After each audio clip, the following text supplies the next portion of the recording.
Washington and the Nightlife Band.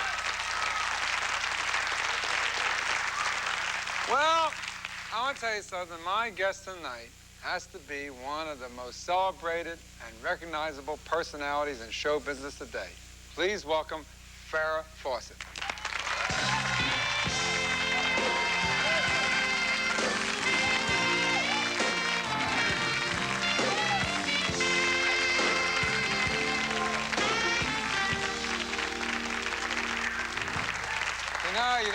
You don't know you set a record today.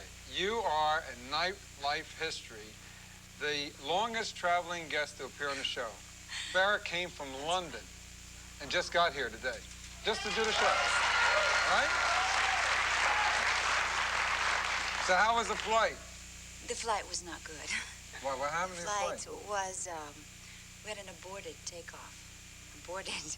I mean, it was a Concorde, and flight was going very fast down the runway. Brakes on, we stopped. Oh, I hate those things. Right away, yes. The plastic bag comes out. No. No? No, your confidence does... Did you ever have this? When it happens, you know what people do? It's the dumbest thing in the world. They applaud. When you make it, right? Hey, I mean, what do they do if you don't? Boo? No, everybody was very silent. You know, it was filled with the English who were, you know... Oh, they're very proper. Very proper. Very silent. I was going, what's going on? Nobody else wanted to know. I kept saying, what's happening? What's happening? Did you feel like I used to smoke? I haven't smoked since 1978, but I think that's the time you light up, right? All the bad habits. Smoking, how many drugs? Anybody? It's over, you know? You got maybe 30 seconds.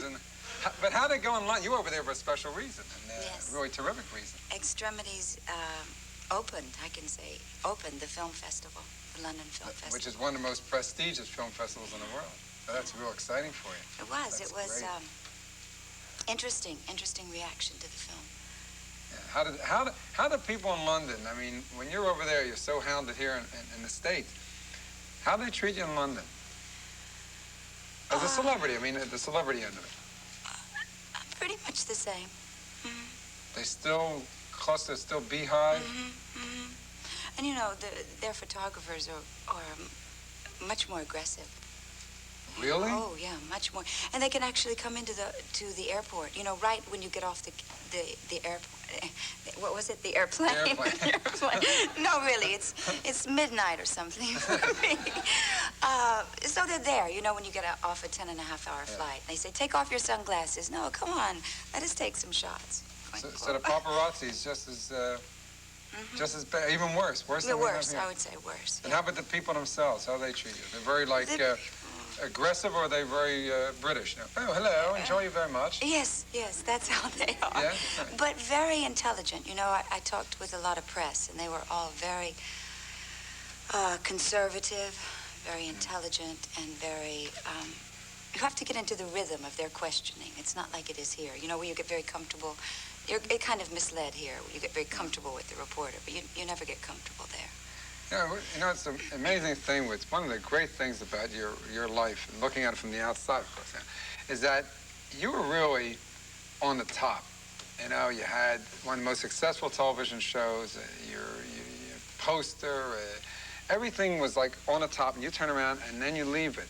And then you had to go, in a sense, from the top down and up to the top again. Mm-hmm. And you really did it. And a lot of people just thought, this woman must be crazy. To leave everything that seemed so good, but it wasn't, was it? Or we'll drive her crazy. Yeah. That's what I thought. Peaks and valleys, you know, I think that's what careers, life, you know, is made up of.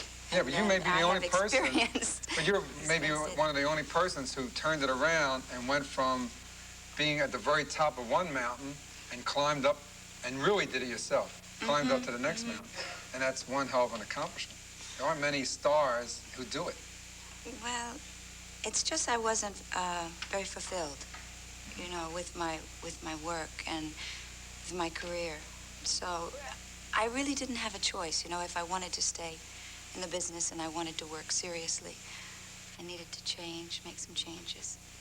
When did you take total control? You just took total control of your life then, didn't you? Yeah, I think it was about time that I took control. Yes, I did. I did. I mean, looking back now, I realize that perhaps I took some risks and, you know, made some changes. It didn't seem like it at the time. You know, I think that I had a lot of confidence at the time in doing it, not in myself, but in wanting to change. But then you're so strange, you did it, and I'm saying this in a nice way, you did it backwards in a sense. You went from TV to film to stage. Usually people start out on Broadway and work into film and then go into TV. You did just the opposite, and that's how you had to make your comeback, didn't you?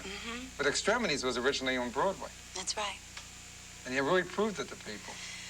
Yes, it was a great experience. I mean, did I prove it? Yes, I guess I did. It's hard to say, yes, I proved it. But I did. I got good reviews, so yes, I guess I did. You did more than good reviews. You showed that you can act, which is the accomplishment, isn't it? Well, you know, it was interesting because in London, this is what I found interesting, that the critics and the reporters would say to me, how does it feel? Well, now you're a serious actress. You know, like what I had been doing before, you know, getting up at 5 in the morning and going home at 10 o'clock. It was like phoning it in or something, that I wasn't serious. I mean, I think that in this business, you have to be serious. It's a difficult business. So it was just the roles, you know, the choices of material.